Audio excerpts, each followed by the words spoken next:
Decisão de política monetária no Brasil, também nos Estados Unidos. Investidores estão de olho nesse movimento de elevação da taxa de juros nos Estados Unidos. A questão é por conta da aceleração da inflação. Na semana passada foi divulgado o CPI, que atingiu o maior patamar na inflação acumulada dos meses dos últimos anos, dos últimos 12 anos.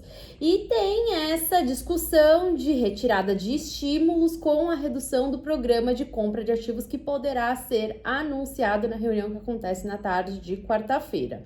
E isso o que traz para o mercado financeiro? Elevação no rendimento dos treasuries e acaba trazendo um movimento, ainda que momentâneo, de depreciação para o mercado acionário. Quando a gente olha para o Brasil, tem também na quarta-feira a decisão de política monetária do Copom, do Banco Central do Brasil, expectativa de que a Selic passe de 3,50 para 4,25, com a indicação de que eles podem manter esse ritmo de elevação da taxa de juros de 75 pontos por conta da aceleração da inflação. Na semana passada a gente acompanhou o IPCA com uma alta acumulada 12 meses de 8,06%. A gente tem indicações aí também no relatório Focus, que não para de corrigir para cima as projeções para IPCA 2021 e 2022, que inclusive trouxe a revisão para cima da Selic 2021 para 6,25. Então a gente tem essa discussão que não é exclusiva do Brasil, lógico que aqui a gente tem toda essa problemática, mas a gente vê isso acontecendo no mundo. E aí a gente tem uma agenda de indicadores interessante essa semana também, cheia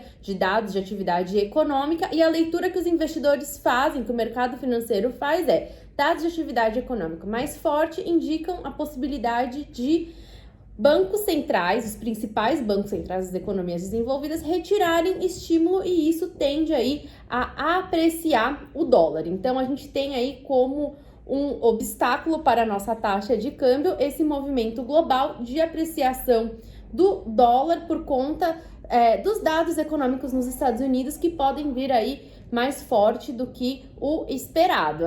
Parece que tem uma barreira também psicológica nessa taxa de câmbio nos R$5, então os investidores eles ficam acompanhando essa possibilidade de migrar para baixo dos 5, e esse é um dos limitadores nessa semana, essa discussão da retirada de estímulo nos Estados Unidos.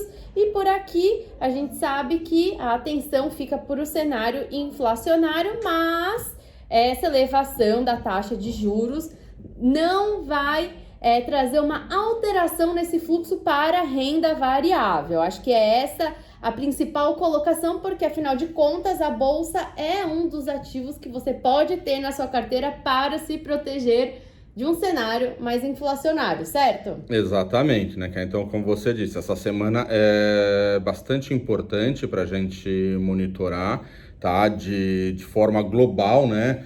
Vão ter até indicadores da indústria dos Estados Unidos, da China, a gente já viu semana passada dados da balança da China. Então tudo isso a gente vai acabar acompanhando para ver como que está esse movimento de recuperação das economias, que obviamente você teve um impulso muito grande para a renda variável como um todo, tanto lá fora quanto aqui dentro, foi extremamente favorável, dado que a gente estava num patamar por conta da pandemia bastante baixo, bastante retraído, e agora, pela recuperação, todas as empresas, as economias acabam então se destravando aí. Agora, o que a gente tem que monitorar é como que se dará a continuação dessas aberturas, né? Essa questão do risco inflacionário é algo que a gente vem monitorando e observando aí nos últimos dias. Os investidores estão sim de olho nisso daí, para querer saber se é algo pontual de uma forte recuperação, dado um nível de inércia que a gente estava, é algo que veio para ficar por um período um pouco mais longo, se é permanente, mas fato é que os BCs eles estão sim atentos. Né? Então, eles estão atentos, até para ter uma recuperação um pouco melhor, eles já deram sinalização que aceitam tomar um pouco mais de inflação. Para garantir a retomada. Exatamente, para garantir a retomada. E o que a gente tem percebido aí aqui na nossa bolsa principalmente, né? A gente tem visto aí um retorno do investidor estrangeiro, tá? A gente vê que o investidor estrangeiro ele tem retornado, já estamos com uma entrada bastante expressiva já no ano do investidor estrangeiro, tá? O investidor local ele tem diminuído um pouco suas posições, tanto o institucional quanto a pessoa física. Acho que isso daí é super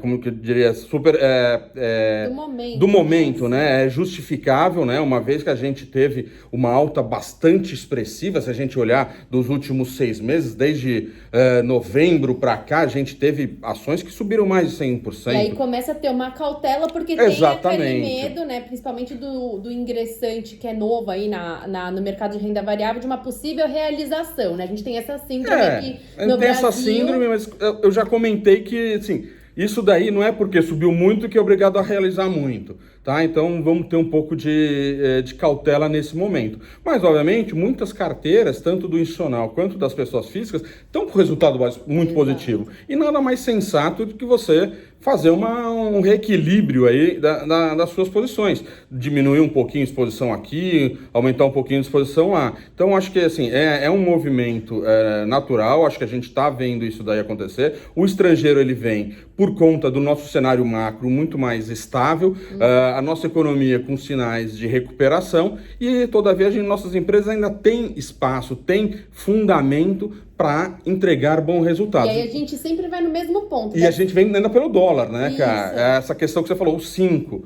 Pô, a gente ainda tem uma moeda, ainda que a gente teve um recuo, ainda é uma moeda bem desvalorizada quando a gente olha os pares internacional. Então, o estrangeiro, ele vê e fala, pô, existe uma oportunidade do dólar se desvalorizar, né? O real apreciar, fora as próprias empresas. Então, o que eu tenho sentido dos investidores, eu acho que é algo que a gente vai começar a ver muito mais aqui para frente, deixando aqueles movimentos, vamos chamar assim, macros de recuperação e começando a fazer seleções, tá?